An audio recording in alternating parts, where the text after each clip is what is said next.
Umaga ng Disyembre, Vapor Tabo na naglalayag sa Ilog Pasig patungo sa Laguna. Sa itaas na kubyerta, Doña Victorina, Benzaib, Padre Sibilia, Don Custodio, Padre Camora at Simon ang nag-uusap tungkol sa mahabang biyahe, pagpapalawak ng ilog at ang mungkahi na mag-aalaga ng itik. Tignan niyo ito. Ilang oras na tayo naglalakbay para nasa parehong pwesto pa rin tayo. Ang liko-liko at makitig na bahagi ng Pasig ang din ito. Kailangan talaga natin palawakin ito. Totoo iyan, inuupan ng ito.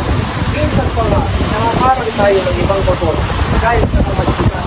Nakakapagod, nakakapagod. Napakabuksan pa ng ako. At nasira ang aking koloret sa mukha. Kung ang ilog lamang ay malawak, yan, mabilis na makakarating. Ina, huwag kang ganyan. Tignan mo ang Pasig, ang sariling ganda. Tignan mo ang mga ibon sa pagpak. Habang sila ay patuloy pa rin nag-uusap kung paano palalawakin ang ilog na kanilang dinadaanan, si Simon, isang mayamang alahero, ay lumapit sa kanila at kanyang iminungkahi ang kanyang suhestyon. Hindi kailangan palawakin. Di mas maayos. Kumuha na lang tayo ng fluid na kanal mula sa Laguna patungo sa Maynila. Sa ganitong paraan, walang ligo-ligo at mabilis ang biyahe. Ang mga nayot at taniman sa bagong kanal mawawala. Ano ka lamang ang mangyayari ng mga tao roon? Mapapawasan lamang sila ng konting lupa. Ngunit malaki ang balik dito sa kanila.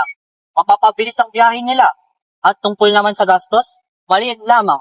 Gamitin natin ang mga bilanggo at salari bilang manggagawa. Walang gastos doon. Di ako sumasangayon sa iyong mungkahi, Ginong Simon. Maaaring magalit ang mga tao at magkaroon ng paghihimagsik. Mahal, alam mo na. Meron akong mas magandang ideya. Higayatin natin ang mga tao na mag-alaga ng itik. Mag-alaga ng itik? Paano makakatulong yun? Ang mga itik ay kumakain ng suso sa ilalim ng ilog.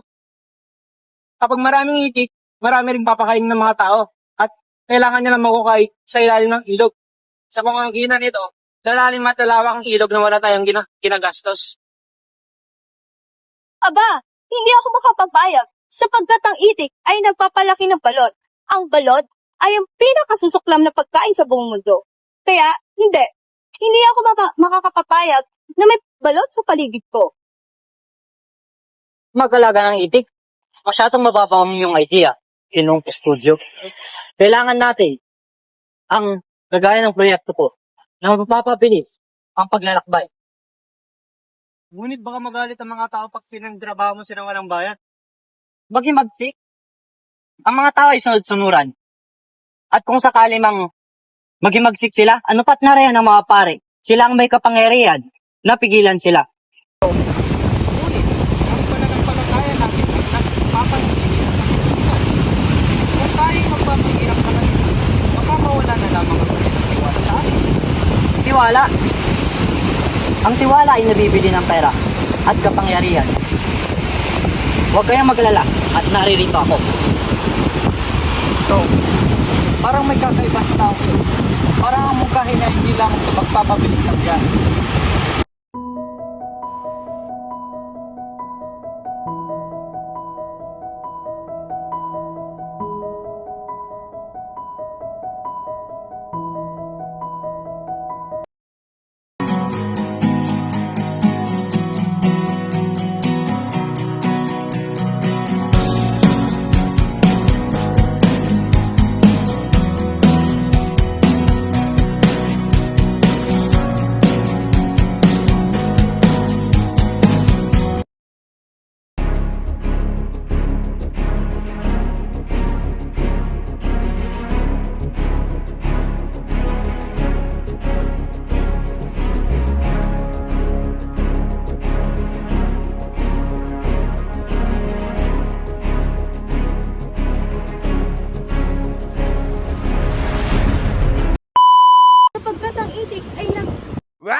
Go. Ulit lang. Ayoko na! Ayoko na! Napapagod na ako! Pare, mahal mo raw ako. Tagal!